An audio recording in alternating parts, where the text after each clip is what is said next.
Hi, I'm Monica and welcome to my kitchen. I'm cooking a South Indian lamb curry today and I'm going to show you how to make it. It's very versatile, it's really simple and it's absolutely delicious. I've actually got some hot oil here in a pan and I've added 3 slit green chilies. I'm using whole spices, and the spices that are actually synonymous with South Indian cooking are generally fennel seeds and peppercorn. So I'm using about 2 teaspoons of fennel and I'm using 1 teaspoon of whole peppercorns. So I'm going to actually roast these spices whole and add some sliced onion to it and some tomatoes. So first I'm just going to add about 2 teaspoons of the fennel and 1 teaspoon of peppercorn as well to go with it. I'm also adding 2 teaspoons of whole coriander seeds. It's quite nice to actually add all these spices whole because they not just give out a nutty flavor in the oil, they release the flavors and they also roast really well along with the onions and the tomatoes and the coriander and the ginger and the garlic. So all of this together I'm actually heating up in the oil will be ground down to a paste and we can actually use that while we're making the lamb curry. I'm also adding 3 cloves and an inch of cinnamon stick. I've also got 3 pods of cardamom, green cardamom, which I'm going to just press down because I want to make sure you actually get all the black seeds on the inside out as well. So while I was actually roasting away in the pan, I'm going to just chop my tomatoes.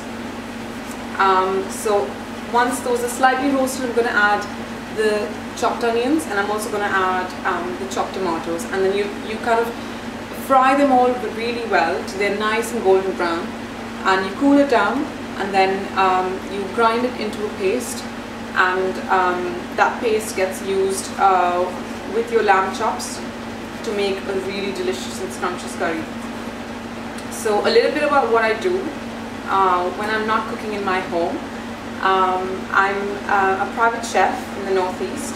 I also work with BBC Radio Newcastle, and I do a small slot talking about Indian food and encouraging people to try different flavors and introducing them different ingredients as well. Also, apart from that, I've got a column in a local Northeast magazine called Food Quarterly. And yeah, that's just a little bit about me. Okay, enough about me and more about the food.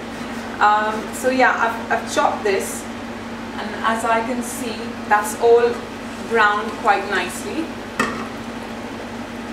I'm going to add the sliced onion, and along with that I've also pounded down some ginger and garlic paste to go with it. Now I've just roughly pounded it and I've done it in a pestle and mortar.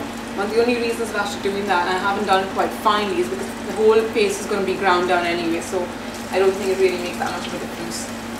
But make sure it's ground down.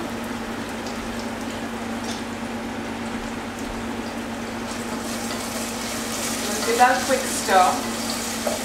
I just used sunflower oil, and I only wish you could actually smell this because it smells amazing. I just use sunflower oil to go with this. You can use safflower, you can use corn oil. I'd steer away from actually using olive oil because the flavors in the olive oil and the smells are quite strong, and you want the flavors of all the ingredients to actually speak in the dish, not as much the oil. So you want a flavorless oil really. Okay. So I've chopped the tomatoes as well. And once those are done, I'm going to add the tomatoes to it. Now, it's all going to be mushed down and pulverized. In the meanwhile, what I've also done is I've got my lamb chops. I'm using lamb chops, but traditionally they'd use mutton, which is goat meat in India.